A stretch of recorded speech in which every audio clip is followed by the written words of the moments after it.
Patient আমার নাম, উনি খুব ইয়ং, 99 ইয়ার্স ওল্ড। পরে গিয়ে লেফট হিপ জয়েন্টের ট্রকেন্টারিক ফ্র্যাকচার হয়েছে। তো আমি এখানেই ভর্তি করলাম আমৃতে, ডক্টর কাঞ্চন ভট্টাচার্যের আন্ডারে।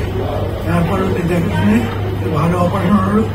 তো 4-5 দিন কদিন ছিলেন এখানে? 3 দিন এখানে ছিলেন। দেখা সাক্ষাৎ খুব ভালো। মা তো খুব খুশি যে দেখাশোনা করছে খুব। মা কয়েকবার চা খান, উনি চা পেয়েছেন, সবকিছুতেই ভালো। আমার মা ভর্তি হয়েছেন ডক্টর কাঞ্চন ভট্টাচার্যের আন্ডারে। আমার খুব পরিচিত ডাক্তার, আমিও একজন ডাক্তার। অপারেশনের সময় আমি ওটিতেই ছিলাম এবং অপারেশনটা দেখেছি। কঠিন অপারেশন, সময় সাপেক্ষ, কিন্তু ভালোভাবেই সবকিছু চলে গেছে। হাসপাতালটা খুব বড়, এই জন্য ব্যস্ততা সাংঘাতিক এবং চারদিকেই লোক ছুটছে এবং খুঁজে পাওয়াটা খুব ডিফিকাল্ট হচ্ছিল।